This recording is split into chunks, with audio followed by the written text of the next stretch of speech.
सहस्रनामाच्या विशेष नामांचा अर्थ बघता बघता आज 93व्या श्लोकाकडे वळूया. 93व्या श्लोकातलं पहिलंच विशेषण आहे सत्व, सत्ववान. सत्व शब्दाची आणि सत्य शब्दाची इथे जोडगोळी घेतलेली आहे.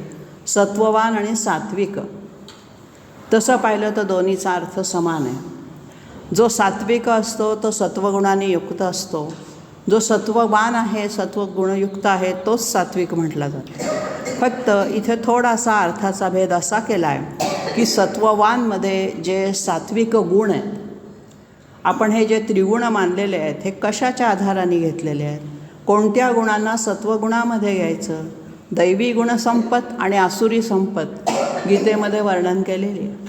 तर ह्या दैवी गुणसंपत्तीतील शौर्य, धैर्य, सोशिकपणा, पावित्र्य, सद्धर्माचरण ह्या सगळ्या गुणांना सत्वगुण म्हटलेलं आहे. आणि मग हा जो सत्ववान माणूस आहे, वत प्रत्ययाचं वान केलं आहे. भगवत तसं भगवान होतं, तसं सत्ववतचं सत्ववान झालेलं आहे. मग हा जो सत्ववान माणूस आहे हा काय करतो? आपलं सत्व कधीही सोडत नाही. आचरण करताना त्यांनी जे काही सत्व धारण केलेलं आहे, जे काही ठरवलेलं आहे, त्याचा जो काही मूळ स्वभाव आहे तो सोडत नाही. त्याला धरून तो चालतो. मग कितीही अडथळे येवोत, कितीही संकट येवोत, कितीही सत्वपरीक्षा पाहिली जावो. सत्वपरीक्षा आपण याच्याच अर्थाने म्हणतो की भक्ताची सत्वपरीक्षा पाहिल्याशिवाय देव त्याला पुढच्या गोष्टी प्रगतीच्या देत नाही. मग ही सत्वपरीक्षा म्हणजे काय? तर त्याच्या धैर्याची परीक्षा असते, त्याच्या सोशिकपणाची परीक्षा असते. आणि अशा अर्थाने जो सत्ववान आहे, आधी सत्ववान बनल्याशिवाय सात्विकता येत नाही. आणि म्हणून हे सगळे सत्वगुण जेव्हा आत्मसात करू, धैर्य, शौर्य, सोशिकपणा, सहनशीलता, अशा अर्थाने हा सगळा सद्गुण जो आहे, सत्वेन युक्त, सत्वगुणेन युक्त, सहा सात्विक. पुढचं जे सात्विक शब्द गेला आहे ते याच्यामध्ये काय असतं? सत्वगुणामध्ये सगळं पावित्र्य, शुद्धता, म्हणजे परमेश्वराला आवडणारे जे जे काही घटक आहेत, जे जे काही गुण आहेत, ते सगळे ह्या सत्ववान माणसाजवळ असतात. आणि मग त्याला आपण सात्विकतेकडे जातो असं जेव्हा वाटायला लागतं, त्या सत्वगुणामध्ये भगवंताचं वास्तव्य असतं. परमेश्वराचं वास्तव्य दिसत नाही, पण त्या सत्वगुणांमधून आपल्याला जाणवतं. एखादी व्यक्ती त्याचं आहार, वागणं हा सत्वगुणाला धरून असतो. कुठल्याही प्रकारे दुसऱ्याची कायिक वाचिक मानसिकसुद्धा निंदा करायची नाही. अशा अर्थाने ज्याचं वागणं सत्वप्रधान असतं त्याला इथे सात्विक म्हटलेलं आहे. तर अशा परमेश्वराचं ज्याला काही दर्शन हवं असतं किंवा ज्याला परमेश्वराकडे जाण्याचा मार्ग शोधायचा असतो, त्याच्यात पहिली पायरी त्यांनी सत्ववान होणं ही आहे. आणि म्हणून सत्ववान झाल्यानंतर सात्विक भगवंताचं दर्शन होतं. म्हणून आधी सत्यवान शब्द घेतला आणि मग सात्विक घेतला. म्हणजे पहिला सत्ववान हा जीवात्मा त्यांनी व्हायचं आहे, आणि दुसरा सात्विक शब्द आहे तो परमात्मावाचक आहे. जीवात्म्याला परमात्म्याकडे जाण्यासाठी कुठला गुण आवश्यक असतो? तर सत्वगुण. पुढचं घेतलं आहे सत्य आणि सत्यधर्मपरायण. सत्य हे तर आपण अनेक ठिकाणी या सहस्रनामामध्ये आलेलं आहे. एकम सत्यच आहे तो. सत्याच्या शेवटी काही दुसरं नाहीच त्याच्याजवळ. आणि म्हणून सगळ्या अंगांनी, सगळ्या बाजूंनी, सगळ्या दृष्टींनी जे सत्स्वरूप आहे, सत्याचं स्वरूप आहे, तो म्हणजे परमात्मा आहे. आणि म्हणून अशा ह्या सत्यस्वरूप परमात्म्याला त्याला वेदामध्ये ऋताधिष्ठित सत्य असं म्हटलेलं आहे. सत्य म्हणजे नुसतं सत्य, परिस्थितीवर आधारलेलं सत्य नको आहे. परिणामी जे सत्य ते खरं सत्य. खरं बोलणं म्हणजेच केवळ सत्य नाही. आणि म्हणून आपण गणपती अथर्वशीर्षामध्ये बघा, ऋतम वचमी सत्यम वचमी दोन्ही म्हणतो. सत्य कसं आहे? ऋतम, ऋताधिष्ठित सत्याला महत्त्व आहे. तर मग ऋत याचा अर्थ पवित्र, ज्याचे परिणाम सात्विक आहेत, पवित्र आहे, अशा अर्थाने त्याला सत्ववान म्हटलेलं आहे. त्या अर्थाने सत्य पाहिजे. म्हणजे चांगल्याशी चांगलं असणं, वाईटाशी वाईट असणं हे खरं म्हणजे सत्याला सोडून असेल. परंतु अधर्मासाठी आपण बऱ्याचदा कृष्णाच्या वागण्यामध्ये असं म्हणतो की हा कृष्ण जर एवढा परमात्मा आहे तर हा असं का वागला? तर प्रत्येक ठिकाणी त्याचं सत्याचरण होतंच, परंतु ते सत्य हे परिणामी सत्यात रूपांतरित झालं पाहिजे, ऋताधिष्ठित सत्य राहिलं पाहिजे. म्हणून त्याच्या सगळ्या आचरणाच्या नियमांमध्ये त्यांनी जो काही थोडासा बदल केलेला आहे त्याला आधार आहे. कारण अधर्माचा विजय होऊ लागला आणि तुम्ही नुसतं सत्य बोलत राहिलात तर काहीही उपयोग होणार नाही, परिणाम त्याचे सत्यात येणार नाहीत. आणि म्हणून अशा पद्धतीने सत्ववान सात्विकच सत्य असा तिथे सत्य म्हटलेलं आहे. 16व्या अध्यायामध्ये हे सत्याचे सगळे गुण किंवा दैवी गुण जे सांगताना सत्याचा परमात्मा रूप हे सांगितलेलंच आहे. पुढचं विशेषण आहे सत्यधर्म परायण. जो धर्म सत्याला अनुसरणारा आहे असा धर्म आचरण करण्यामध्ये जो परायण आहे, मग्न आहे, असा तो जीवात्मा. आणि परमात्म्याच्या संदर्भात अर्थ घेतला तर परम अयन, श्रेष्ठ स्थान. कशाचं श्रेष्ठ स्थान? सत्यधर्माचं. म्हणजे जो सत्यधर्माचं परम अयन आहे, श्रेष्ठ स्थान आहे, सत्याच्या आचरणामधला ज्याचा आदर्श उच्च आहे, अशा अर्थाने त्याला सत्यधर्म परायण असं वापरलेलं आहे. कारण सत्यधर्म हेच आपलं जीवनाचं उद्दिष्ट असलं पाहिजे. आणि म्हणून ज्याची गती किंवा ज्याचं अयन, ज्याचं राहण्याचं निवासस्थान हे सत्याधिष्ठित असतं, त्याच माणसाला कोणत्याही गोष्टीमध्ये यश प्राप्त होतं. पुढचं विशेषण घेतलं आहे अभिप्राय. आता हे अभिप्राय हा जो शब्द आपण रोजच्या व्यवहारात वापरतो तशा अर्थाने इथे फारसा वापरलेला नाही. आपण काय म्हणतो, याच्यावरती तुमचा काय अभिप्राय आहे, म्हणजे तुमचं काय मत आहे. अशा सगळ्या गोष्टींना तुम्ही उपस्थित होतात. आता सहस्त्रनाम तुम्ही ऐकलं, तुमचा काय अभिप्राय आहे म्हणजे तुमचं मत आपण विचारतो. तशा अर्थाने इथे नाही आहे. इथला अभिप्राय काय आहे? पुरुषार्थ प्राप्ती. सगळ्यांचा अभिप्राय सारखाच आहे. परमार्थामध्ये वेगवेगळे अभिप्राय नको आहेत. हे पंडित किंवा हे आचार्य फार सुरेख भागवत सांगतात, ते थोडे कमी पडतात. आपण नाही त्यांची पात्रता अभिप्राय द्यायचेत. जो तो आपापल्या परीने पुरुषार्थ प्राप्तीसाठी प्रयत्न करीतच असतो. आणि आपणही आपल्या परीने आपल्या पातळीवर जाऊन अभिप्राय न देता प्रत्येक गोष्टीमध्ये पुरुषार्थ प्राप्तीचीच आस ठेवली पाहिजे. अशा अर्थाने पुरुषार्थ प्राप्तीची लोक, पुरुषार्थ प्राप्तीसाठी झटणारे लोक ज्याची इच्छा करतात, जे मत व्यक्त करतात, ते परमात्मा प्राप्तीचंच असतं. आणि म्हणून त्याला अभिप्राय असं म्हटलेलं आहे. म्हणजे हा अभिप्राय स्वरूप हा पण परमात्माच आहे. हे काही आपलं जीवात्म्याचा अभिप्राय नाही आहे. तो ज्याच्यावरती आपण अभिप्राय द्यायचा तो परमात्माच आहे. आपण अभिप्राय देणारे जीवांश रूपाने पण परमात्म्याचेच अंश आहोत. आणि म्हणून इथून तिथून सगळ्यांना व्यापून उरणारा हा परमात्मा आहे असं एका वाक्यामध्ये परमात्म्याचं वर्णन केलं जातं. पुढचं विशेषण घेतलं आहे प्रियार्ह. अर्ह म्हणजे पात्रता, ज्याला आपण लायकी असं बोलीभाषेमध्ये म्हणतो. मग आपली अर्हता किंवा हे काय असतं? प्रिय. आपल्याला काय असतं? सगळ्यांशी आपण प्रिय असावं, सगळ्यांना आपण आवडावं अशी आपली इच्छा असते. मग भगवंत आवडावा अशी उच्च अर्हता आपण ठेवली पाहिजे. आपल्याला प्रिय काय असावं? तर फक्त परमात्म्याचं स्वरूप आपल्याला प्रिय असावं. आणि असं जो सर्वांना प्रिय आहे तो प्रियार्ह. प्रिय होण्यास जो अर्ह आहे, योग्य आहे, लायक आहे, पात्र आहे, क्षम आहे, अशा अर्थाने तिथे प्रियार्ह शब्द वापरलेला आहे. म्हणजे आपण काय करतो, भगवंताला ज्या आवडतील त्या वस्तू त्याला देतो. आता शंकराला बेल आवडतो, गणपतीला दुर्वा आवडतात. सगुणाची ही वैशिष्ट्य आपणच कल्पिलेली आहेत. अवतार रूपामध्ये त्यांनी ज्या ज्या क्रिया केल्या आहेत. आता गणपतीला दुर्वा वाहण्याचा हेतू आपल्याला माहीत आहे. दुर्वा ह्या शांत किंवा थंड प्रकृतीच्या असतात. आणि गजासुराला मारताना त्याच्या ह्याच्यामध्ये आग झाली म्हणून तेथे दुर्वांकुरांचा रस नाकात टाकला असता तो कथाभाग. म्हणजे हा सगुण अवतारातल्या कथांमध्ये कोणाला काय प्रिय आहे हे आपण ठरवलेलं आहे, किंबहुना त्या घटना तशा घडलेल्या आहेत. मग निर्गुण परमात्म्याला काय प्रिय आहे?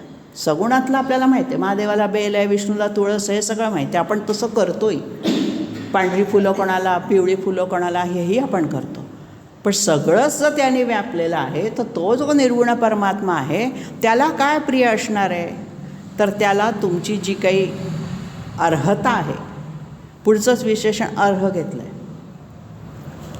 तुमची जी परमात्म्याकडे जाण्याची गती आहे, तुमची जी अर्हता म्हणजे पात्रता, योग्यता आहे, ती वाढावी अशी त्याची प्रिय इच्छा आहे. अशा अर्थाने प्रियार्ह आणि परत अर्ह, दोनदा अर्ह शब्द वापरले नाहीत. नुसता अर्ह जिथे आहे तिथे आपण परमेश्वराला काय काय वाहतो ते सगळं आलं आहे. आसनं, स्तुती, अर्घ्य, पाद्य, षोडशोपचार पूजेमध्ये जी जी करतात किंवा मानसपूजेमधली जी जी काही उपचार आहेत सगळे षोडशोपचार, मग त्याला बसायला आसन द्यायचं, अर्घ्य द्यायचं, पाणी द्यायचं, सगळ्या पद्धतीचे जे उपचार आहेत ते सगुण अवतारातले झाले. मग निर्गुण अवताराला ह्याची कशाचीच अपेक्षा नाही आहे. पण तरीसुद्धा तुमच्या मनातल्या श्रद्धेची पातळी किंवा श्रद्धेची तुमची स्थिती, योग्यता, पात्रता ही वाढत वाढत गेली पाहिजे. तुम्ही प्रगतीकडे गेला पाहिजेत, तुमची अधोगती होता कामा नये. अशा अर्थाने त्याची अर्हता, तुमच्याकडनं त्याची अपेक्षा काय असते की तुम्ही माझ्या पातळीपर्यंत शुद्ध व्हा. परमेश्वराला शुद्ध, पवित्र, सत्य, ऋत हे आवडत असतं. आणि मग आपलं जर आचरण पवित्र असेल, आपलं जर आचरण निष्पाप भावनेने, निष्काम भावनेने केलेलं असेल तर तो त्या परमेश्वराच्या आराधनेला अर्ह ठरतो, योग्य ठरतो. कोणी उठावं आणि परमेश्वराची आराधना करावी ती झाली साधी. पण अर्हता प्राप्त, जशी अर्ह म्हणजे आपण अर्हता ह्याला रोजच्या व्यवहारामध्ये डिग्री म्हणतो. ह्याने कुठली अर्हता प्राप्त केली आहे, ह्याने सायन्स शाखेची केली आहे, ह्याने विज्ञानाची नाही केली, ह्याने कॉमर्सची केली आहे. तितक्या पातळीपर्यंतची त्याचं शिक्षणाची पात्रता दाखवतात. तर अशा अर्थाने या परमार्थातला जो कोण साधक आहे त्याची अर्हता ही भगवंताच्या अर्हतेशी मिळती जुळती जेव्हा होईल तेव्हा भगवंत त्याला दर्शन देतो. आणि तो प्रयत्न तर आपण केला पाहिजे ना, एका जन्मात ते होणार नाहीच आहे. पुढची दोन विशेषणं जोडीने घेतली आहेत, प्रियकृत आणि प्रीतिवर्धन. प्रियकृत आपल्याला भक्तांना जे प्रिय आहे ते करणारा, अशा अर्थाने त्याला प्रियकृत म्हटलेलं आहे. आता हा जो भक्ताला प्रिय करणारा जो आहे तो काय करतो, भक्तांचं रक्षण करतो, पोषण करतो, भरण करतो, त्यांच्या ज्या काही कामना आहेत, ऐहिक कामना, त्या आधी पूर्ण करतो. आधी ऐहिक कामना पूर्ण झाल्याशिवाय माणसाला परमेश्वराचा लळा लागतच नाही. जो नास्तिक असतो त्याला ज्या वेळेला काही त्याला त्याच्या हातनं होत नाही असं बघतो आणि मग तो परमेश्वराकडे मागायला जातो, तर आस्तिकाच्या आधी तो नास्तिकाला देतो. का? तर त्याची श्रद्धा बसावी. आस्तिकाची श्रद्धा आहेच, तो जाऊन जाऊन कुठे जाणार आहे, तो माझ्याच जवळ येणार आहे. पण हा माझ्याकडे येत नाही ना, याला ओढून घ्यायचं आहे, त्याला आधी मी लौकिक फळ देतो, पारमार्थिक नव्हे, लौकिक देतो. अशा अर्थाने प्रियकृत, भक्तांचं प्रिय करणारा भक्त. कुठलं त्याच्याजवळ असं काही भेदभाव नाही आहे की हा माझा लाडकान तो दोडका, सगळे त्याला सारखे आहेत. आणि म्हणून त्याचं प्रियकृत, प्रियकर असा म्हणणं किंवा प्रिय करणारा असं म्हणूया. आता जो प्रियकर असतो तो व्यवहारामध्ये सुद्धा आपल्या प्रिय व्यक्तीला जे आवडेल तसंच करतो सगळं. आणि पुढचं विशेषण घेतलं आहे प्रीतिवर्धना. नुसतंच प्रेम करून, प्रिय गोष्टी करून हा परमात्मा थांबत नाही, तर त्याची प्रीती जी आहे, आपली भगवंतावर असणारी जी प्रीती आहे, प्रेम आहे, ते निष्काम प्रेम असलं पाहिजे, सकाम नसावं. आणि मग ही प्रीती, आणि म्हणून प्रेम आणि प्रीती यातला फरक इथे घेतला. दोन्ही संस्कृत शब्द आहेत. पण प्रेमामध्ये अपेक्षा असतात, प्रीतीमध्ये निष्कामता असते, अपेक्षा नसते. मनापासून नुसतं प्रेम केलेलं असतं, ती प्रीती, खरी प्रीती म्हणतात त्याला. बघायला वरवर दोन्ही अर्थ, एकाच शब्दाच्या दोन अर्थ सारखे आहेत, प्रीती काय आणि प्रेम काय, शेवटी प्रेमच. पण सकाम आणि निष्काम असा याच्यामध्ये थोडासा अर्थचटेचा भाग येतो. प्रियकृत म्हणजे रक्षण, पोषण, भरण किंवा ज्याला सगळ्या बाजूनी प्रेमाच्या आवडत्या गोष्टी देणारा. आणि प्रीतिवर्धन म्हणजे भक्तांचं आसक्ती दूर करून प्रेम वाढवणारा. विषयासक्ती जी आहे इंद्रियांची ती कमी करायची आहे. आणि मग अशा अर्थाने वर्ध धातूचे काल म्हटलं दोन अर्थ होतात, एक वाढवणे आणि एक छेदन, तुकडे करणे. तर इथे दोन्ही अर्थ घ्यायचे. तो प्रीती वाढवतोय आहे आणि आसक्तींचं छेदनही करतो आहे. कारण आसक्ती ही आपली प्रीती आहे, आसक्तीवर आपलं प्रेम आहे. मग ते प्रेम तोडायचं आहे आणि ते तोडल्याशिवाय त्याची जागा निष्काम प्रीती घेणार नाही. असं दोन्ही अर्थाने त्याला प्रीतिवर्धन म्हटलेलं आहे. इतका ठासून अर्थ भरलेला आहे ह्या सहस्रनामाच्या प्रत्येक विशेषणामध्ये की त्याचं स्वरूप उकलून उकलून सांगता सांगता जसं एक एक एक एक पाकळी बाजूला व्हावी आणि आतून आणखीन सौंदर्य त्या फुलातलं दिसावं, तशी ही विशेषणं, फार सुंदर विशेषणं वापरलेली. पुढच्या श्लोकाकडे वळूया. पुढच्या श्लोकामध्ये विहाय सगतिर्ज्योती सुरुचिर हुतभुक विभू. आता हे सगळं अग्निस्वरूपाचं तेज सांगितलेलं आहे. अग्निस्वरूपामध्ये चमकणारा किंवा तप्त उष्णता देणारा तोच आहे. आणि दुसऱ्या ओळीमध्ये सगळं सूर्यस्वरूपी म्हणजे प्रकाशरूपी तेजाचं वर्णन केलेलं आहे. दोन्ही ओळींमध्ये तेजाचंच वर्णन आहे. आता हा जो विहायस शब्द आहे, विहाय आणि सगती असं तोडायचं नाही आहे. मूळ शब्द आहे विहायस म्हणजे आकाश. आकाशात जे फिरतात, गमन करतात ते विहग. तर विहायस म्हणजे आकाश. आकाशामध्ये, आकाशही ज्याच्यामध्ये लीन होतं. आता खरं म्हणजे आकाश नावाची अशी काही वस्तू नाही आहे किंवा एखादी गोष्ट नाही आहे की जी विलीन झाली. दुधामध्ये साखर विलीन होते तशी विलीन होणारी गोष्ट नाही आहे. पण तरीसुद्धा पोकळीसुद्धा ज्याच्यामध्ये विलीन झालेली आहे ती पण वेगळं अस्तित्व दाखवत नाही. अशा अर्थाने हे विहायस गतीही. गती हा जो शब्द आलेला आहे इथे, तर याच्या गतीचा अर्थ घ्यायचा आहे पुढे पुढे जाणारं. जे आकाश संपतच नाही, किती वर वर वर वर गतीने जा तुम्ही. आकाशाला अंत आपल्याला सापडतच नाही. आणि म्हणून त्या ठिकाणी आकाशही ज्याच्यामध्ये लीन होतं किंवा अग्नीच्या ज्वाळासुद्धा अशा वर वर गतीने जाणाऱ्या असतात. आणि म्हणून अग्नीलासुद्धा विहायस म्हणतात. आकाशाकडे त्याची झेप असते. अग्नी कधी नेहमी वर वर जाणारा असतो धुराच्या रूपातून.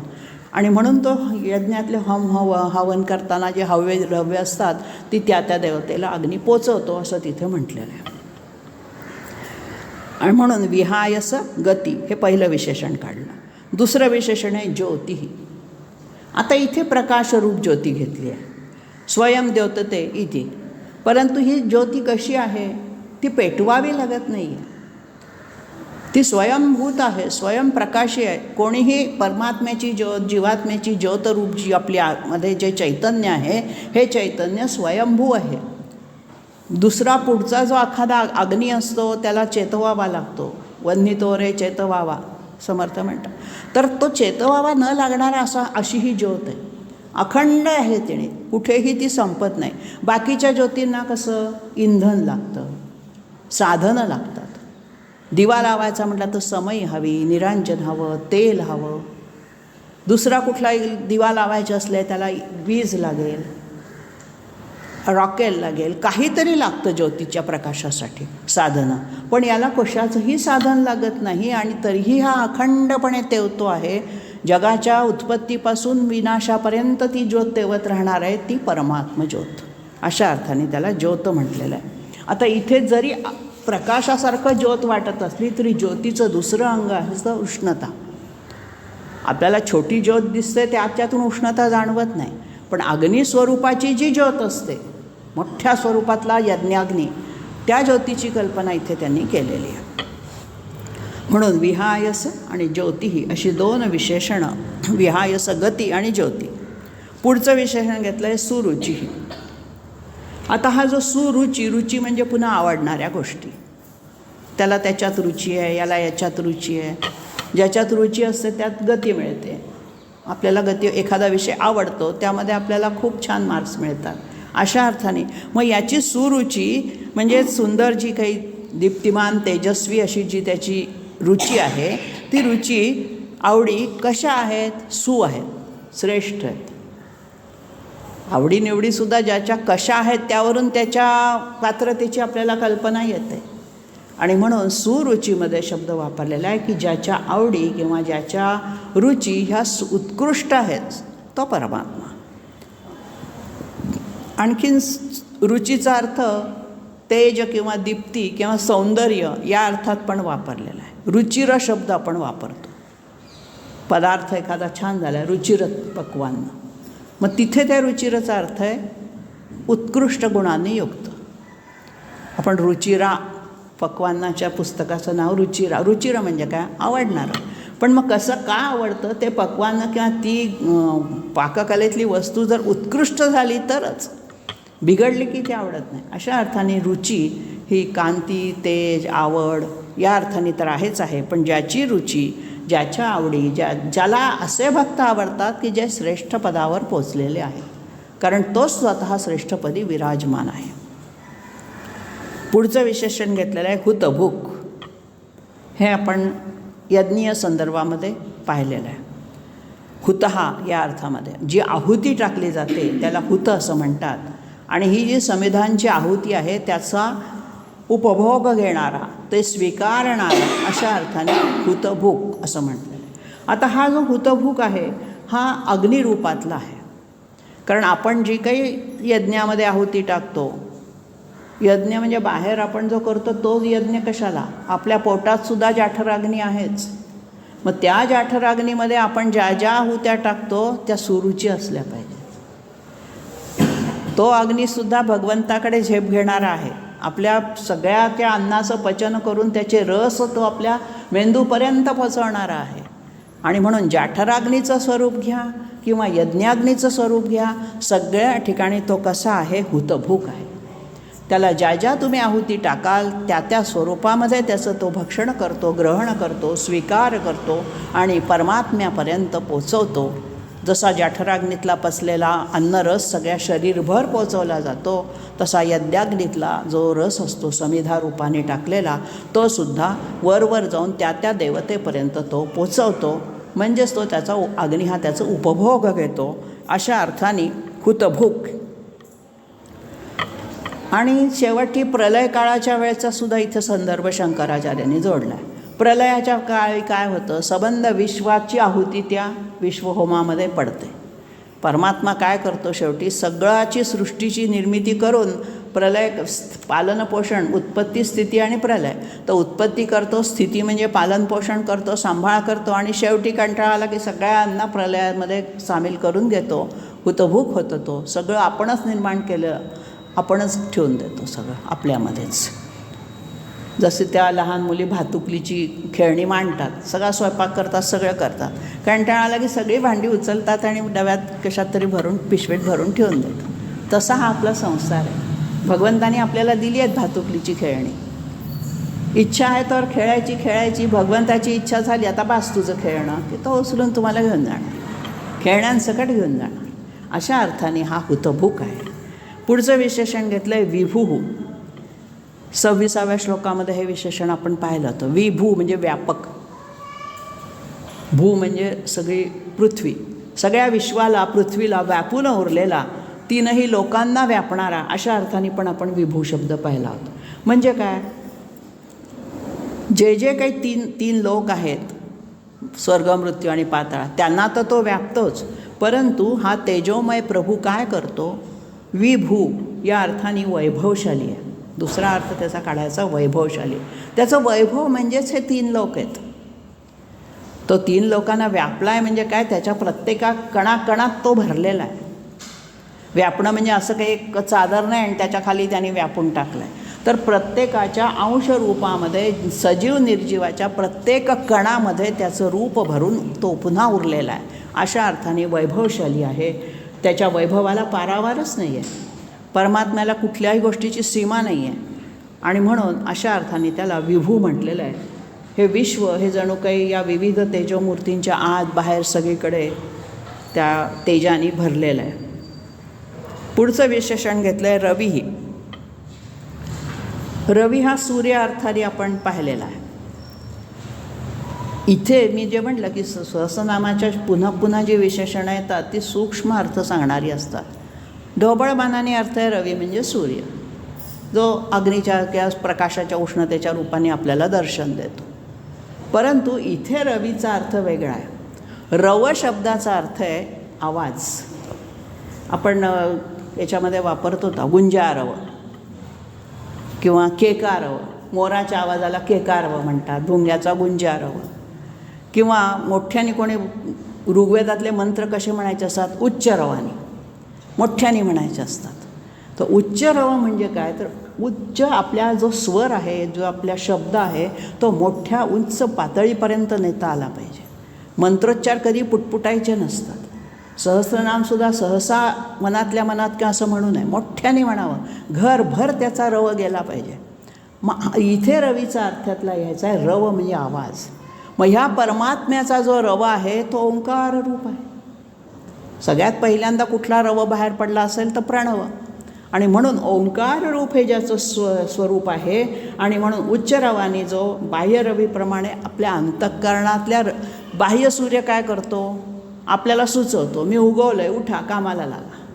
तसा आपल्या अंतर्मनात सुद्धा एका जीवात्मारूपी सूर्य आहे जो आपल्याला झोपेतून उठवतो. आपल्याला झोपेतून काहीही कोणीही हाक न मारता किंवा गजर न लावता जी जाग येते ते कोण जागवतो आपल्याला, तर हा अंतरात्म्यातला रवी जागवतो. आणि तो आपल्याला म्हणतो, मोठ्याने हाक मारतो रवी, रव करतो मोठ्या उच्च रवाने, आणि मग आपण कामाला लागतो. अशा अर्थाने इथे रवी शब्दाचे दोन अर्थ आहेत, सूर्य आणि उच्च रवाने आपल्याला बोलावणारा. पुढचं विशेषण घेतलं आहे विरोचना. आता हे जे विशेषण रोचते इति विरोचना अशी त्याची फोड आहे. रोच धातूचा अर्थ आहे आवडणे, प्रिय असणे. मग ज्याला विशेष प्रकाराने काय आवडतं या भगवंताला, विशेष प्रकाराने आवडतं ते प्रीती, निष्काम प्रीती, निष्काम कर्म, फलासक्त जे आहेत ते न आवडता जे निष्काम भावनेने काम करतात, कर्म करतात, ते त्याला आवडतात. मग असा हा जो विरोचन आहे, हा विरोचन विविध प्रकारांनी शोभून दिसणारा अशाही अर्थाने विरोचन घेतलं आहे. विशेषेण रोचते, रुच धातूचा जसा अर्थ आवडणे आहे तसा शोभून दिसणे हा सुद्धा त्याच्यामध्ये अर्थ निघतो. सुरुचीमध्ये आपण तो पाहिला होता. असा हा विरोचन म्हणजे दोन शब्द जे जोडून आलेत ना, रवी आणि विरोचन. रवी हा बालरवीच्या स्वरूपातला आहे, उगवतीचा सूर्य, आणि विरोचनामध्ये दैदिप्यमान माध्यान्नीचा तळपणारा सूर्य असा अर्थ अभिप्रेत आहे. दोन्हीही परमात्म्याचीच तेज. पण बालरवी जो असतो, उगवलेला जो असतो, त्याला आपण नमस्कार करतो कारण तेच त्याचं सौम्य रूप असतं. अर्जुनाला विश्वरूप भावलं नाही, खरं रूप विश्वरूप आहे. खरं रूप त्याचं परमात्म्याचं जे आहे त्या माध्यान्नीच्या सूर्याचा तळपता सूर्य आहे, विरोचन आहे तो. परंतु आपल्याला बालरवी जास्त आवडतो. बालरवीचं सहन करण्यासारखं जे तेज आहे ते आपल्यामध्ये यावं अशा अर्थाने तो विरोचन आहे. एकाच अर्थाचे रवी, विरोचन, सूर्य, सविता सगळे शब्द एकाच अर्थाचे आहेत. वरवर पाहिलं तर सगळ्याचा अर्थ निघतो सूर्य. मग हा रवी वेगळा, विरोचन म्हणजे माध्यान्नीचा जो तळपता सूर्य तो वेगळा, आणि आता परत सूर्य म्हटलं आहे साधंच. मग या सूर्यामध्ये काय अर्थ आहे, सूर्यती इति सूर्य. सूर्य धातू आहे संस्कृतमध्ये ज्याचा अर्थ आहे प्रेरणा देणे. सूर्य शब्द कसा निर्माण, संस्कृतमध्ये प्रत्येक शब्द कसा निर्माण झाला तो त्याच्या धातूमध्ये दाखवलेला आहे. धातू म्हणजे क्रिया, कोणकोणत्या क्रिया घडत असतात त्या त्या क्रियेला ते करणारा कुणीतरी कर्ता असतो. ते करण्यासाठी लागणारं साधन म्हणजे कर्म असतं, आणि ज्याच्यासाठी केलं जातं तो जो निमित्त असतो ते सगळं असतं. आणि म्हणून प्रत्येक शब्दाच्या व्युत्पत्तीमध्ये धातू आहे, क्रिया आहे. माणसाने सतत क्रियावान राहावं असा संस्कृत भाषेचा संदेश आहे याच्यात. आता हा सूर्यती इति सूर्य हा म्हणजे काय, तर सगळ्या जगाला जो प्रेरणा देतो. कशाची प्रेरणा, उत्तिष्ठत जाग्रत, उठा जागे व्हा. जागे व्हा म्हणजे केवळ झोपेतून नाही, तर तुम्ही खरंच मायेचं पांघरूण घेऊन झोपलेला आहात, ते पांघरूण टाका, उठा आणि स्वतःच्या आत्म्याला ओळखा. हाच अर्थ पुढे सवितामध्ये आलेला आहे. सवितामध्ये सुरू धातू आहे, उत्पत्ती करणे, प्रजनन करणे, प्रसवणे. प्रसवमध्ये सव शब्द आहे. तर हा जो सविता आहे हा काय करतो, सगळ्या चैतन्य स्वरूप हा परमात्मा जो आहे सगळ्या विश्वाला प्रसवतो, म्हणजे सगळ्या विश्वाला निर्माण करतो, सगळ्या विश्वाला जन्माला घालतो. आणि मग हा जो जन्माला घालणारा पवित्र किंवा ज्याला विश्व उत्पन्न करणारा विश्वकर्ता तो सविता रूपाने आहे. सर्वस्य जगतः प्रसविता चैतन्य स्वरूपेण असं शंकराचार्यांनी त्यांचं वर्णन केलेलं आहे. तर हा जो सविता आहे हा बाह्य विश्वाची जी चालना आहे ती सौरशक्तीच्या माध्यमातून तर करतोच. ऊर्जा लागते, प्रत्येक गोष्टीसाठी. तर ही सौर ऊर्जा आपल्याला आता त्या सौर ऊर्जेचं महत्त्व पटलेलं आहे, आपण ती वापरायला सुरुवात केलेली आहे. बाकीचं इंधन संपतं तेव्हा सौर ऊर्जा आपल्याला उपयुक्त असते. आणि पुढच्या गोष्टीमधून काय घ्यायचं आहे तर अंतर्मन, बाह्य जगाची चालना किंवा सगळे सांभाळ करणारा तो सूर्य, आणि अंतर्मनामध्ये पिंड जो आहे आपला, जीवात्म्याला पिंड असा शब्द वापरला आहे परमार्थात अध्यात्मात. तर या पिंडाला चालना देणारा जो आहे तो सविता आहे. ते जे त्याचं रूप आहे अंतर्मनातलं म्हणजे सूक्ष्म रूप. बाह्य जगातलं सूर्य हे दृश्यमान रूप आहे, ते स्थूल रूप झालं. परमात्म्याचं स्थूल रूप आहे ते. पण आपल्या अंतर्मनामध्ये आपल्या पिंडाला चालना देणारा, पिंड म्हणजे जीवात्मा म्हणूया, ह्या जीवरूपी आत्म्यामध्ये जो आपला आत्मा जो जीवामध्ये अडकलेला आहे त्या जीवात्म्याला प्रेरणा देणारा, अशा अर्थाने हा सवितृ शब्द वापरलेला आहे. मूळचा शब्द सवितृ आहे, त्याची प्रथमा केली आहे सविता. आणि म्हणून गायत्री मंत्र जो आहे हा सविता देवाला आहे. तत्सवितुर्वरेण्य. तिथे सूर्य शब्द नाही, रवी शब्द नाही, सूर्यवाचक 12ही नावं आपल्याला माहिती आहे, त्यातलं कुठलंच रूप नाही. गायत्री मंत्रामध्ये शब्द वापरला आहे सविता, जो जगाला प्रसवणारा आहे, आमच्या बुद्धीला पिंडाला चालना देणारा आहे, अशा या सवितृवरेण्य. वरेण्य म्हणजे श्रेष्ठ. त्याच्या आधी जे आपण व्याहृती लावतो भूर्भुवस्वाहा, खरा मंत्र सुरू होतो तत्सवितुर्वरेण्यमपासून. तर ह्या जो तत् म्हणजे ते स्वरूप परमात्म्याचं जे आहे ते सविता रूपाने अतिशय श्रेष्ठ आहे, वरेण्य आहे. आणि म्हणून या सवितृ देवाला का नमस्कार आहे, काय आहे, धियो यो न प्रचोदयात. आमची जी धी म्हणजे बुद्धी आहे, नहा म्हणजे आमची, तिला तू प्रचोदना दे, प्रेरणा दे. गाडीला किक मारल्याशिवाय गाडी चालू होत नाही. आपल्यालासुद्धा प्रेरणा हवी असते, अंतःप्रेरणा, ती बाह्य नव्हे. चहा पिऊन मिळणारी प्रेरणा नव्हे. काही काम करायचं असेल तर आपण आधी काहीतरी घेतो, आपल्यालाही पेट्रोलची गरज आहे असं म्हणून, ती प्रेरणा नाही इथे अपेक्षित. तर धियो यो न प्रचोदयात, आपल्या बुद्धीला प्रेरणा देणारी जी देवता ना ती सवितृ देवता आहे, सविता आहे. म्हणून तत्सवितुर्वरेण्यम म्हटलं आहे. तिथे सूर्य शब्द अपेक्षित नाही. सूर्य बाह्य रूप आहे, स्थूल रूप आहे. सूक्ष्म रूपातला जो प्रकाश देणारा, आपल्याला जागृती करण्यात देणारा, प्रेरणा देणारा तो सविता. पुन्हा घेतलं आहे रविलोचना. एकदा रवी शब्द येऊन गेला, परत रविलोचन म्हटलं आहे. म्हणजे काय, सूर्य हा ज्याचा डोळा आहे, लोचन म्हणजे डोळा. संस्कृतमध्ये डोळ्याला खूप शब्द आहेत, नेत्र, नयन, इक्षु, लोचन. या सगळ्या या सगळ्यांमध्ये लोचन शब्द इथे निवडला आहे. मग सूर्य हा नेत्र पण आहे, डोळा पण म्हणता आला असता, डोळा मराठीत आहे, सूर्य नेत्र म्हणता आला असता, इक्षु म्हणता आला असता. परंतु इथे लोचन शब्दामध्ये काय अर्थ पुन्हा लपलेला आहे. सूक्ष्म अर्थ सांगता सांगता लोचनाने काय करायचं आहे, ज्या वात्सल्याने भरलेले जे डोळे असतात ना त्याला लोचन म्हणतात. डोळा काय कृत्रिम पण डोळा बसवत आहेत. ज्याला डोळा नाही ना त्याला कृत्रिम डोळा बसवतात. तसा नको आहे आपल्याला, हा लोचन पाहिजे. मग भगवंताचा लोचन कसा आहे तर जो वात्सल्याने ओतप्रोत भरलेला आहे, ओसंडून वाहतंय त्याच्या डोळ्यातून प्रेम आपल्याबद्दलचं. आपल्याला ते दिसत नाही, ते दिसण्याची अर्हता आपण मिळवली पाहिजे. आणि म्हणून या श्लोकामधले सगळे अर्ह धातूपासून, हे अर्ह विशेषणापासून जे रविलोचनपर्यंत आणलेले आहे त्या सगळ्यामध्ये तुमची अर्हता, पात्रता, योग्यता, परमार्थिक गती वाढत वाढत कुठपर्यंत न्यायची आहे तर रविलोचन बघण्यापर्यंत न्यायचे. आपल्या डोळ्यांना तो दिसत नाही, गीतेमध्ये त्याला दिव्यचक्षू म्हटलं आहे. तर ते दिव्यचक्षू म्हणजे काय हे आपण सांगू शकत नाही.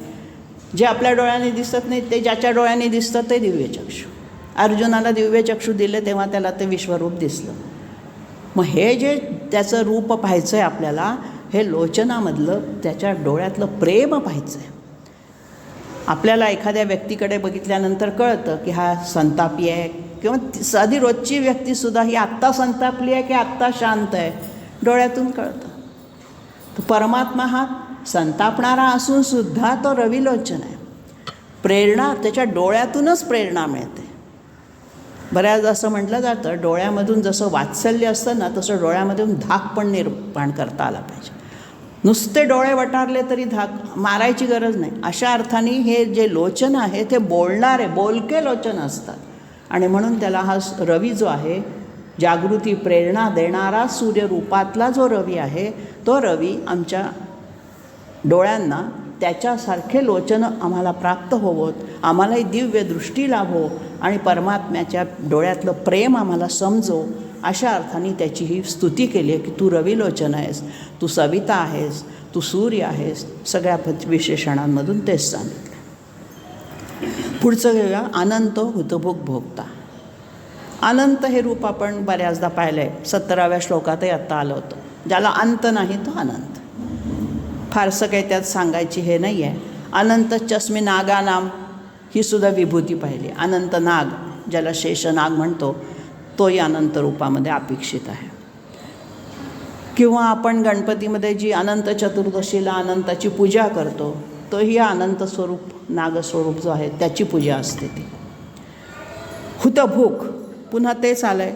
मागच्याच श्लोकात आला होता हुतभूक, परत इथे आला आहे. आता इथे जे हुतभूक तो जो करतो आहे ते यज्ञाचं रक्षण करतो आहे. हविर्द्रव्याचं भक्षण करणारा भोक्ता. हुतभूक आणि भोक्ता लागोपाठ आली आहेत दोन विशेषण. भोक्ता कशाचा भोक्ता, तर हविर्द्रव्याचं किंवा जे काही त्याला आपण अर्पण करू, पत्र पुष्प फल श्रद्धेने, ते सगळं ते घेणारा, स्वीकारणारा, यज्ञामधल्या सगळ्या गोष्टी स्वीकारणारा तो भोक्ता हुतभूक. आणि वरचा जो हुतभूक आहे इथला, तो यज्ञाचा गोप्ता, रक्षण करणारा असा अर्थ घेतलेला आहे. म्हणजे अर्पण केलेल्या सगळ्या वस्तू स्वीकारून चेतनरूप हा परमेश्वर आपल्याला सुद्धा प्रत्येक गोष्टीपासून आपलं रक्षण करतो, अशा अर्थाने यज्ञभूक आणि भोक्ता आहे. पुढचं म्हणलं आहे सुखद. हा सुखद म्हणजे काय, सुखस्वरूप आहे. हे सुख म्हणजे साधं आपलं प्रपंचातलं सुख नाही आहे, परमसुख, परमानंदाचं सुख देणारा. द म्हणजे देणारा, सुख देणारा, अशा अर्थाने परमानंद प्राप्त करून देणारा असा हा परमात्मा आहे. आता परमानंद किंवा सर्वात श्रेष्ठ आनंद म्हणजे मोक्षानंद असतो, मोक्ष मिळवणं, उत्तम गतीला जाणं. पुढे म्हटलं आहे नैकजहा, एक ज्याला अज म्हणजे जन्मच नाही, पण त्यालासुद्धा अनेक जन्म नैकजन्य म्हटलेलं आहे. आता न एकहा अनेकहा, आणि नैकज अनेक वेळा अवतार धारण करणारा. एक नाही, त्याचे अनेक जन्म आहेत अवतार रूपामध्ये, सगुण रूपातले आहेत. निर्गुण रूपामध्ये तो अज आहे, सगुण रूपामध्ये तो अनेकदा जन्माला आलेला. धर्मरक्षणार्थ भगवंतानी अनेक वेळा अनेक ठिकाणी जन्म घेतलेले आहेत. आणि म्हणून ह्या ज्या विशेषणांचा परस्पर विरोधी अर्थ आपण बघतो, त्यावेळेला या परस्पर विरोधी अर्थातून सुद्धा आपल्याला जी सुसंगत क्रम लागतो, क्रम काढता येतो, ते खरे या सहस्रनामाचं वैशिष्ट्य आहे. आणि म्हणून हा जो रक्षण करता, उपभोग करणारा सगळा आहे. गीतेमध्ये म्हटलं आहे भोक्तारम यज्ञ तपसाम सर्व लोक महेश्वर, 5व्या अध्यायात आलेलं. तेव्हा सगळ्या साधनांचा हा भोक्ता आहे, हुतभूक आहे. आणि हे सगळं स्वीकारल्यानंतर तो आपल्याला हे परमानंद सुख देतो आहे. म्हणून आधी विशेषणं घेतली आहेत हुतभूक भोक्ता, आणि मग म्हणले सुखद. आणि मग सुख देता देता तो अनेक जन्म घेतो, कारण आपलं धर्माचं रक्षण करायचं असतं त्याला. आपल्याला सुख केव्हा मिळेल, राक्षसांनी जर आपल्याला त्रास दिला तर आपण दुःखी होणार आहोत. साध्या अर्थाने जर सुख हवं असेल तर भगवंत रक्षणार्थ, धर्मरक्षणार्थ अवतार घेतो, अशा अर्थाने तो नैकज म्हटलेला आहे. आणि पुढचं विशेषण आलं आहे अनिर्विण्ण. अतिशय सुंदर आणि महत्त्वाचं विशेषण आहे. येऊन गेलं एकदा अनिर्विण्ण. आता हे जे अनिर्विण्ण स्वरूप आहे, मला वाटतं खूप आधी आले, 47व्या वगैरे 48व्या श्लोकात आहे ते काही. तर हे अनिर्विण्ण जे रूप आहे, निर्विण्णता म्हणजे काय, खिन्नता, उदासपणा. आपल्या मनासारखं झालं नाही किंवा काही आपल्याला त्रासदायक, तापदायक घटना संसारात घडल्या तर आपण खिन्न होऊन बसतो, निराश होतो. कितीही प्रयत्न केले यश मिळत नाही म्हटल्यानंतर आपण विषण्ण होतो. ती जी खिन्नता, निर्विण्णता, ती याच्यामध्ये नाहीच आहे, कारण याच्या सगळ्या गोष्टी सफलच होतात. त्याचे भक्त सदैव सत्कर्म करणारेच आहेत, म्हणून त्यांनाही खिन्नता कधीच येत नाही. कुठल्याच संताला तुम्ही असं उदास मनाने निराश होऊन बसलेलं बघितलं आहे का? त्यांच्या अभंगांमध्ये कुठे नैराश्य जाणवतं का? साधकावस्थेमध्ये रामदासांनी स्वतःची निर्विण्णता सांगितलेली आहे, पण ज्या वेळेला ते सिद्धावस्थेत जातात त्यावेळेला ते अनिर्विण्ण स्वरूपाचे भोगते होतात. संतांनासुद्धा जे अनिर्विण्ण सुख मिळतं, निराशेच्या पलीकडे असणारं जे सुख आहे ते अनिर्विण्ण सुख. आणि म्हणून निर्विण्णता, आता आपल्याला निर्विण्णता काय येते, खिन्नता उदासता काय, कारण आपल्या ईषण असतात, म्हणजे वासना असतात, इच्छा असतात, अपेक्षा असतात, त्या अपूर्ण होत राहतात. पूर्ण झाल्या नाही अपेक्षा की आपण उदास होतो. त्याला कुठल्या प्रकारच्या वासनाच नाही, इच्छाच नाही, ईषणाच नाही आहेत, कामनाच नाही आहेत. त्यामुळे तो सदैव अनिर्विण्ण स्वरूपात आहे, प्रसन्न. अनिर्विण्णाच्या विरुद्ध अर्थ घ्यायचा, हे अनिर्विण्णाचा अर्थ घ्यायचा प्रसन्न. निर्विण्णाच्या उलट अनिर्विण्ण म्हणजे प्रसन्न सदा, कधीही निराश नाही, उदास नाही. पुढचं विशेषण घेतलेलं आहे सदा मर्षी. मृष धातू याच्यात, मर्षी म्हणजे सहन करणारा. सदैव तो सगळं सहनच करत असतो, अशा अर्थाने सदा मर्षी. जे काही आपण सगळी ईश्वराची जी काही लेकरं आहोत, हे जी चुका करतात, अपराध करतो आपण, ते सगळे तो पोटात घालणारा सहनशील, अशा अर्थाने त्या ठिकाणी सदामर्षी रूप वापरलेलं आहे. दुष्टांची कृत्य त्याला सहन होत नाहीत, मग तो काय करतो, त्यावेळेला मात्र मृषधातूचा अर्थ धुवून काढणे अशा अर्थाने घ्यायचा. त्यांचं सगळं चरित्र जे काय ते दुष्टांचं आहे ते सगळं तो धुवून काढतो, त्यांना स्वच्छ करून टाकतो, अशा अर्थाने त्यांचा विनाश करतो. रामाच्या हातून मरण येणं केवढं मोठं रावणाचं पुण्य होतं. त्याचं सगळं पाप धुवून निघाला ना रावणाचं, अशा अर्थाने सदामर्षी म्हटलेलं आहे. आणि म्हणून दुष्टांच्या बाबतीतसुद्धा त्यांची पापं धुवून काढणारा ते एक हे अघर्षण सूक्त म्हणून पाप दूर करणारं एक सूक्तच आहे ऋग्वेदामध्ये. तेव्हा असा हा सदामर्षी म्हणजे एक तर सगळ्यांना क्षमा करणारा, किंवा अमर्षी असं त्यातलं पद काढलं तर त्याला कुठल्याही गोष्टीमध्ये वाईट वागलेलं सहन होत नाही. अमर्ष सहन होत नाही, सहन करतो, पण त्या सहन करताना एखाद्याने जर एखादी गोष्ट अतिशय वाईट केली तर मात्र ते त्याला सहन होत नाही, तो अवतार घेऊन त्याला विनाशाकडे नेतो. पुढचं विशेषण घेतलं आहे लोकाधिष्ठान. हे येऊन गेले, सगळ्या लोकाचं त्रैलोक्याचं अधिष्ठान आहे. त्यावेळेला आपण 14 लोक पाहिले होते, सप्तस्वर्ग आणि सप्तपाताळ. त्या सगळ्या लोकांचा तो स्वामी आहे, आणि म्हणून अधिष्ठान म्हणजे आधार. सगळ्या 14 लोकांचा तो दिक् काल निमित्ताच्या रूपाने आधारभूत त्यांना आहे, म्हणून तो लोकाधिष्ठान. आणि या श्लोकातलं शेवटचं विशेषण आहे अद्भुत. अद्भुत म्हणजे आश्चर्यकारक. गीतेमध्ये 2ऱ्या अध्यायामध्ये श्लोक आहे, आश्चर्यवत पश्यति कश्चिदेनम आश्चर्यवत वदती तथैव चान्य. कुणी त्याला आश्चर्यपूर्वक बघतो, कुणी त्याच्याबद्दल आश्चर्यवत शृणोती. त्याचं सगळं जे काही आहे ते आश्चर्यानेच बघतच राहतो आपण. आणि अशा अर्थाने श्रुत्वाप्येनं वेद न चैव किंचित. कोणीही त्याला सगळं आश्चर्यरूप त्याचं पाहूनसुद्धा न वेद जाणू शकत नाही, खऱ्या अर्थाने त्याचं स्वरूप ओळखू शकत नाही. केवळ आश्चर्याने ते थक्क होऊन बघतच राहतात, अशा अर्थाने म्हटलेलं. तर असं याचं अद्भुत रूप आहे, चकित करणारं, लोकविलक्षण, आपल्यापेक्षा वेगळं, त्याचं आपल्याला आश्चर्य वाटतं. ज्या गोष्टी आपल्या आवाक्यात नाही त्या एखाद्याने केल्या की आश्चर्यच आहे, असं कसं केलं, करता आलं तुला, किंवा असं कशी एखादी घटना घडली तर आपण त्यालाही आश्चर्य म्हणतो.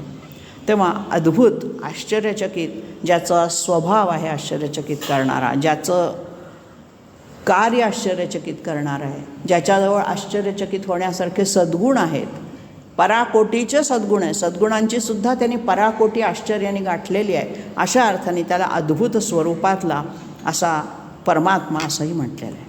विचारवंत ज्ञानी लोकांनासुद्धा त्याच्या स्वरूपाचं, आश्चर्यवत स्वरूपाचं वर्णन करता येत नाही. पुढच्या श्लोकातलं पहिलं, इथे सनात किंवा सन या शब्द वापरलेले आहेत. सनात, सनातन तमहा, दोन्ही जोडीने बघू. हा सनात आहे. सनात म्हणजे काय, चिरकाळ टिकणारा. हा जो चिरकाळ टिकणारा आहे, सनात हे एक अव्यय आहे संस्कृतमध्ये, जे कधी बदलत नाही.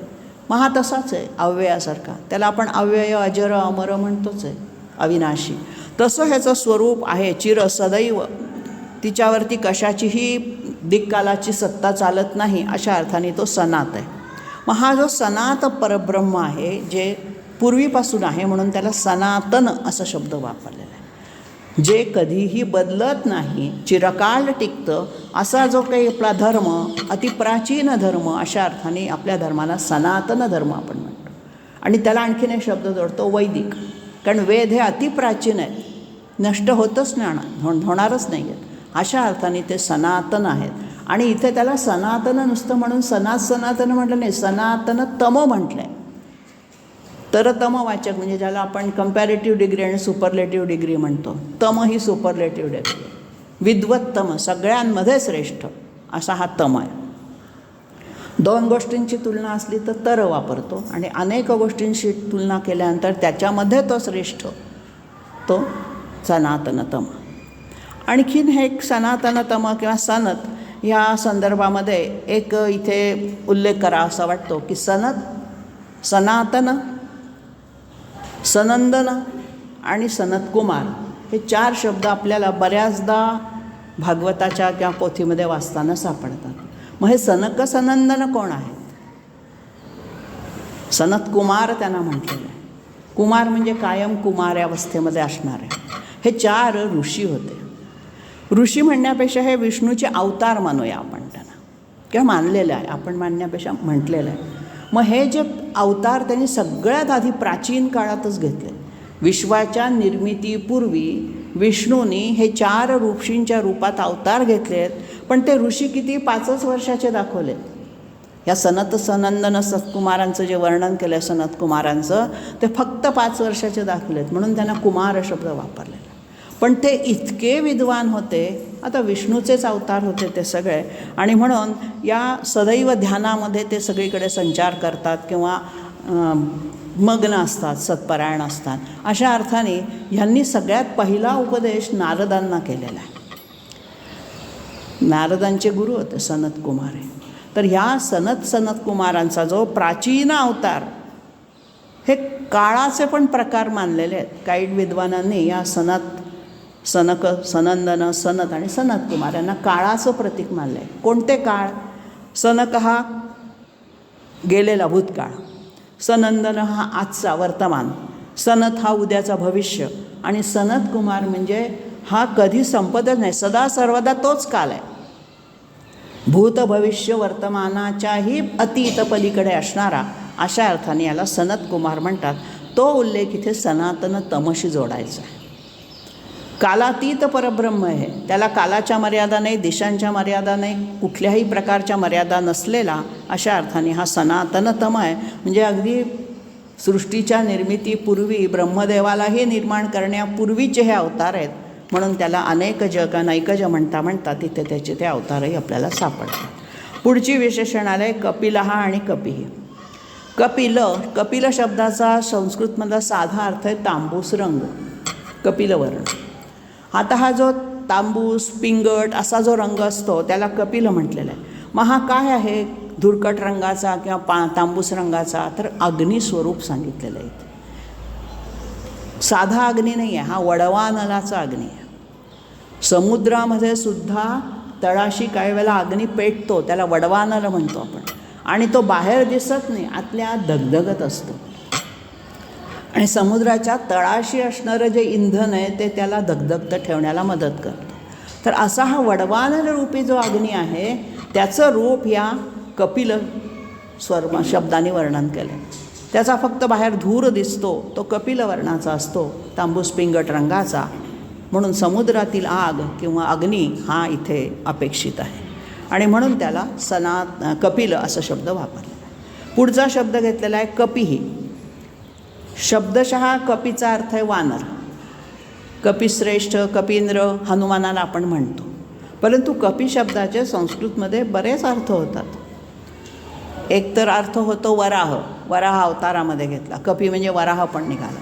पण साधा नेहमीचा आपण जो वापरतो तो कपते किंवा प्लवते इति कपी, म्हणजे जो उड्या मारतो. वानर काय करतो जंगलामध्ये, या झाडावरून त्या झाडावर असे उड्या मारतो, प्लवंग त्याला म्हटलं जातं. तर हा उड्या मारणं याचा अर्थ मधले अडथळे पार करणं. मग भगवंताचं स्वरूप असं कपी स्वरूप आहे, जो मध्ये आपल्या भक्तांच्या आचरणामध्ये जे कुठले अडथळे येतील ते दूर करणारा आहे, अशा अर्थाने त्याला कपी शब्द वापरला आहे. कपते किंवा प्लवते असा. तेव्हा मर्कट कुलात जन्माला आलेला हनुमान स्वरूपही तोच आहे. वराह रूपात अवतार घेणारा तोही कपिरूपच आहे. आणि सूर्य किंवा जलप्राशन करणारा जो आहे तोही त्या ठिकाणी कपी या अर्थाने कमल पण शब्द वापरलेला आहे. पण हे सूक्ष्म अर्थ फार कमी ठिकाणी संस्कृतमध्ये वापरले. कमल आणि सूर्य या अर्थाने कपी. जास्ती कपीचा वापर आहे तो वानरकुळात अशा अर्थानेच कपी वापरलेला आहे. तेव्हा हा जो श्लोक आहे हा सूक्ष्मतर वर्णन करणारा असल्याकारणाने सगळे शब्द भगवंताचं परमात्म्याचं सूक्ष्म रूप वर्णन करणारे आहेत. पुढे घेतलेले अव्यय. काही ठिकाणी हे दोन पाठभेद आहेत. कपिरव्यय आहे, कधी कविरप्यय आहे. कपिरप्यय तुमच्या ह्याच्यामध्ये काय आहे मला माहीत नाही, पण दोन पाठभेद आहेत. अप्यय पण आहे ना अव्यय पण आहे. अप्यय खरा तो अप्ययच आहे. अव्यय येऊन गेलेला आहे. अव्यय अर्थाने अनेक ठिकाणी त्याचं वर्णन आहे. ज्याच्यात व्यय म्हणजे बदल घडत नाही तो अव्यय. अप्ययामध्ये काय आहे? अप्यय ह्या शब्दाचाच अर्थ असा आहे की कल्पांते अस्मिन अपियंती जगंती.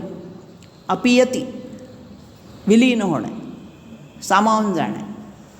अप्यय म्हणजे प्रलय विलय. आणि म्हणून असा हा प्रलय विलय ज्या वेळेला होतो त्यावेळेला परमात्मा ह्या सगळ्यातून सुद्धा पुन्हा अव्यय रूपाने राहतो. म्हणून कपिरव्यय हा किंवा कपिरप्यय हा असं त्याला म्हटलेलं आहे. आता हा जो विलय किंवा प्रलय आहे हा काय करतो? विश्वाला संपूर्ण गिळून टाकतो. प्रलयाचा देवता अशा अर्थाने त्याला अप्यय म्हटलेलं आहे. पुढचं विशेषण घेतलं आहे स्वस्ती. स्वस्ती शब्दाचीच आता पुढची सगळी विशेषणामध्ये स्वस्ती आहे. स्वस्ती शब्दाची फोड आहे सु अधिक अस्ती. अस्ती म्हणजे आहे, सु म्हणजे चांगले. ज्याच्यामध्ये चांगले म्हणजे चांगलं साध्या अर्थाने चांगलं नाही, मंगल, पवित्र, कल्याणकारक असं जे आहे ते स्वस्ती. मग हा स्वस्ती द आहे म्हणजे काय? आपल्याला सगळं कल्याणकारक मांगल्यकारक गोष्टी देणार आहे.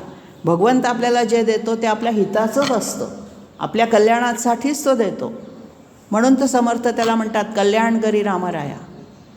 मागणंही कल्याणाचंच असं आलं पाहिजे, देतो तेही कल्याणच आहे. अशा अर्थाने स्वस्ती द म्हटलेलं आहे. स्वस्ती म्हणजे चांगल्या मंगल्याच्या कल्याणाच्या गोष्टी देणार. आणि स्वस्तीकृतमध्ये पण तोच अर्थ आहे.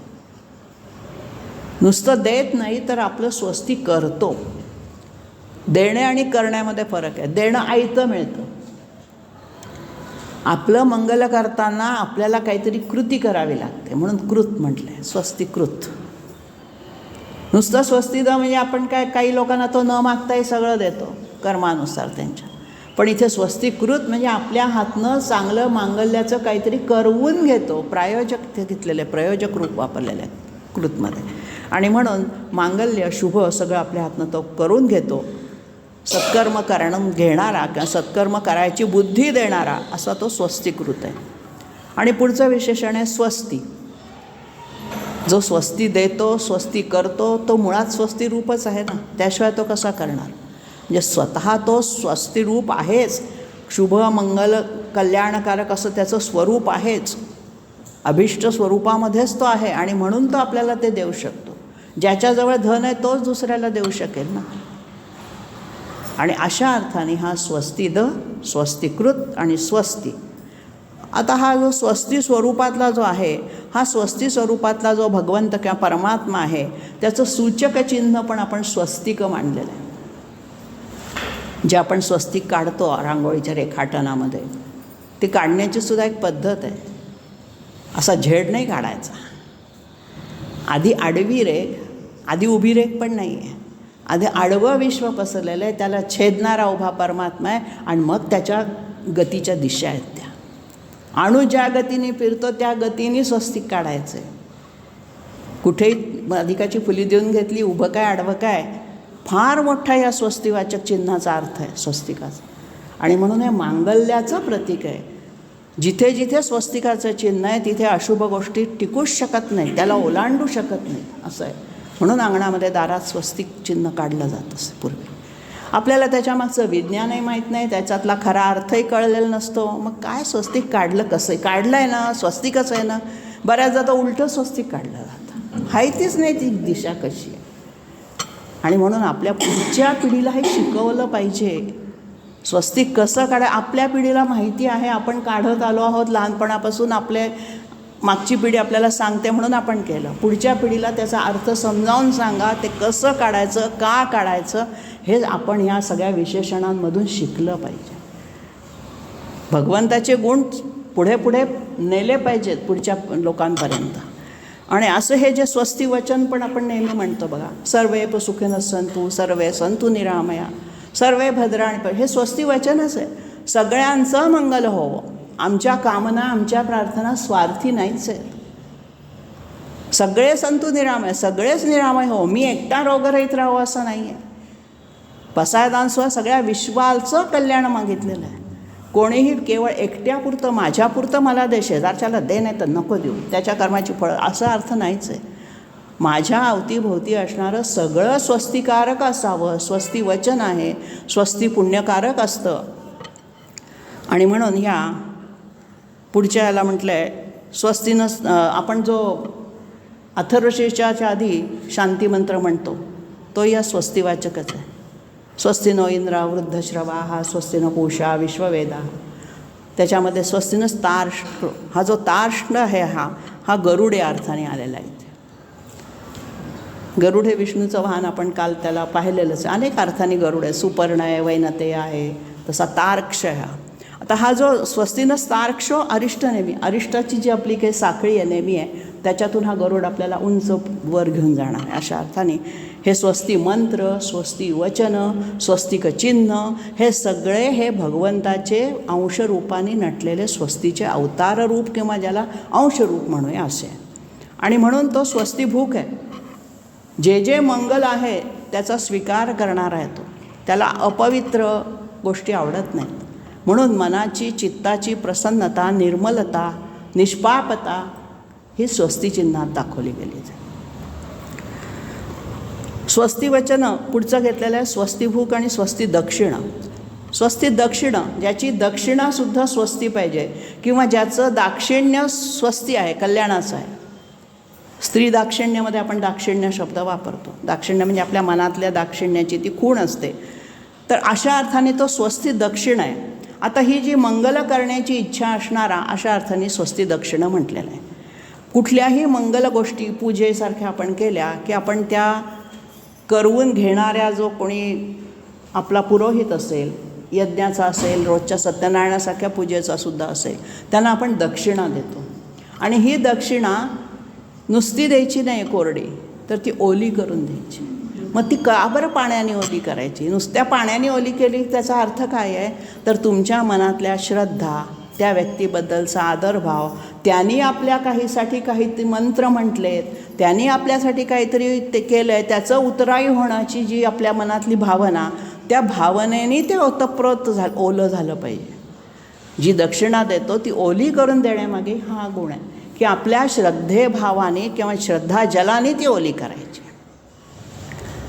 मग त्या साधं तुळशीपत्र जरी दक्षिणा म्हणून दिलं तरी चालेल. तुमच्याजवळ जेवढं आहे तेवढं द्या, एवढीच द्या तेवढीच द्या असं पूर्वी कधीही कुठल्याही गोष्टीत मागितलं जात नसे. आता तो व्यवसाय झाल्यामुळे त्यांचं मागणं, त्याच्यात मी गैर म्हणणार नाही. पण दक्षिणा शब्दामध्ये जे दाक्षिण्य आहे ते त्याच्यामधल्या श्रद्धाभावाचं आहे. स्त्रियांबद्दल श्रद्धाभाव असतो, आदर असतो, म्हणून उठून पुरुष जागा देतात. स्त्री दाक्षिण्य दाखवलं म्हणजे काय? उपकार नाही करत. त्यांच्यामधला जो आदर आहे, माझी माता स्त्री आहे, माझी पत्नी स्त्री आहे, हा जो स्त्री भाव त्याबद्दलचा आदर आहे तो दाक्षिण्यात दाखवलेला आहे. आणि म्हणून स्वस्ती दक्षिण जो आहे, ज्याचं चिन्ह सगळं दाक्षिण्यच स्वस्ती आहे, कल्याण करण्याचं, तो दुसऱ्यांचं कल्याण करतो. कल्याण स्वरूप स्वतः आहे, कल्याण देणारा आहे. शेवटचं सगळ्यात परम कल्याण म्हणजे मोक्ष, तो मोक्षदाता पण आहे.